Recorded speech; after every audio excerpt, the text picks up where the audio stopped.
இடம்பொருள் நேயர்களுக்கு வணக்கம். ஸோ இப்போ நம்ம ஆவலோட எதிர்பார்த்துக்கிட்டு இருந்த அப்படின்னு சொல்லுவாங்களா, அந்த மாதிரி ஒரு சம்பவம் தான் பாண்டியன் ஷோ சீரியலில் இப்போ நடக்க ஆரம்பிக்குது. ஏன் அப்படின்னா, நம்ம இந்த தங்கமயில் விவகாரத்தில் ஆரம்பத்தில் தங்கமயிலை காமிச்ச பொழுது நிறைய தங்கமயிலுக்கு பாசிட்டிவான கமெண்ட்ஸ்லாம் வந்துட்டு இருந்துச்சு. அவங்க தங்கமயில் உண்மையிலே ரொம்ப நல்லா இருக்காங்க, ரொம்ப நல்ல பொண்ணாக இருக்காங்க, அவங்க நடந்துக்கிற விதம், அவங்க பேசுகிற விதம் எல்லாமே ரொம்ப நல்லா இருக்குது. என்ன ஒன்று, அவங்க குடும்பத்துடைய சூழ்நிலை தான் சரியில்லை அப்படின்ட்டு. ஆனால் இப்போ கொஞ்சம் கொஞ்சமாக பார்த்தீங்கன்னா இவங்களையும் ஒரு வித்தியாசமான கேரக்டராக காமிக்க ஆரம்பிச்சிட்டாங்க. என்னன்னா இவங்களுக்கு நிறைய ஒரு மாதிரி எரிச்சல் தர, கோபம் தர விஷயங்கள்லாம் இருக்குது. அதாவது மீனாவும் செந்திலும் அவங்களுடைய இந்த ரூமெல்லாம் ரெடி பண்ணாங்க, ஃபர்ஸ்ட் நைட் ரூம்லாம் ரெடி பண்ணாங்க. அப்போ ஒரு டான்ஸ் ஆடினாங்க அப்படின்னா அதுக்கு ஒரு கோவப்படுறாங்க.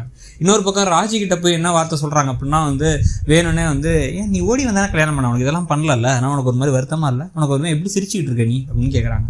இந்த மாதிரி அவங்க அம்மாவுடைய கேரக்டர் இவங்களுக்கு நிறைய இருக்கிறத பார்க்க முடியுது. மற்றவங்க காயப்படுவாங்க, மற்றவங்க மனசு கஷ்டப்படும் அப்படிங்கிறத பற்றி கொஞ்சம் கூட யோசிக்காமல் ஏதாவது வார்த்தையை விட்டுறது அப்படிங்கிறது நிறையவே பண்ணுறாங்க. இந்த சமயத்தில் இதில் வேற ஃப்ராடுத்தனங்கள் வேற, 1-2 ஃப்ராடுத்தனம் இல்லை. வயசில் ஃப்ராடு, தங்கத்தில் ஃப்ராடு, சொந்தத்தில் ஃப்ராடு, படிப்பில் ஃப்ராடுன்னு எல்லா விஷயத்தையும் ஃப்ராடு பண்ணி தான் நான் முதல்ல சொன்ன மாதிரி இவங்க தங்க மயில் இல்லை ஃப்ராடு மயில் அப்படின்னு சொன்னது உண்மையாக தான் இருக்குது.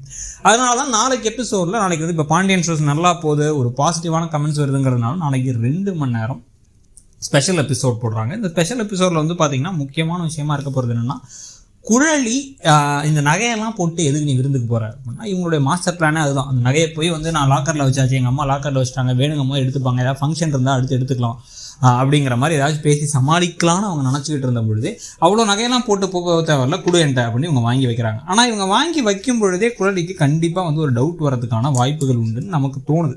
என்னது நகையெல்லாம் எடுத்து பார்க்கும்போதே ஏதோ ஒன்று கோல்டு மாதிரி தெரியலையே, ஒரிஜினல் தங்கம் மாதிரி தெரியலையே அப்படின்ட்டு.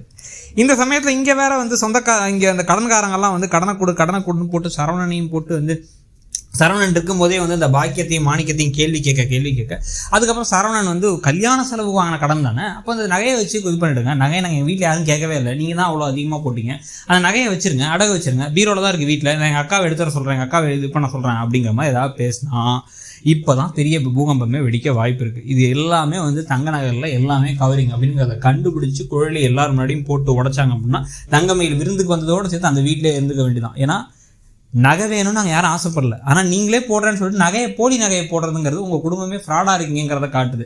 அப்படிங்கிற சமயத்தில் அடுத்தடுத்த உண்மைகளும் வெளில வந்துச்சு. இவங்களுக்கு ஏற்கனவே கடன், ப்ளஸ் சொந்தக்காரங்க பெருசாக வராமல் இருந்தது, இவங்களுக்கு வயசு ஜாஸ்தி, படிப்பு இல்லை அப்படிங்கிறலாம் ஒன்று டக்குன்னு தெரிய வந்துச்சு அப்படின்னா இப்போவே 2க்கும் பிச்சுக்கிறதுக்கான வாய்ப்பு இருக்குது. ஆனால் அப்படி இல்லாமல் கதையை முடிஞ்ச வரைக்கும் கொஞ்ச நாளைக்கு இழுத்து கொண்டு போனோம் அப்படின்னா, இந்த இடத்துல எப்படியோ அந்த நகையெல்லாம் வேணாம், அது உங்களுக்காக கொடுத்த நகை, அதெல்லாம் நாங்கள் எடுத்துக்க மாட்டோம், நாங்களே பணம் ஏற்பாடு பண்ணுறோம் அப்படி இப்படின்னு சமாளிச்சு இப்போதைக்கு இவங்களை விருந்தம் கொடுத்து அனுப்பிவிட்டுட்டு அதுக்கப்புறமா பாக்கியமும் மாணிக்கமும் எதையாச்சும் வேறு ஏதாவது பண்ணி சமாளிச்சுட்டு அந்த நகையை இப்போதைக்கு எடுக்க விடாமல் பண்ண, என்னைக்கா ஒரு நாள் சக்திவேல் முத்துவேல் கிட்டக்க விஷயம்லாம் தெரிஞ்சு அவங்க போட்டு உடச்சி இந்த புதுசாக வந்திருக்காளே மருமக, ஏதோ பெரிய ஊரில் இல்லாத மருமகன், நீ ஒரு சரியான ஃப்ராடு தெரியுமா அப்படின்னு அவங்க போட்டு உடைக்கிறதுக்கும் வாய்ப்புகள் இருக்குது.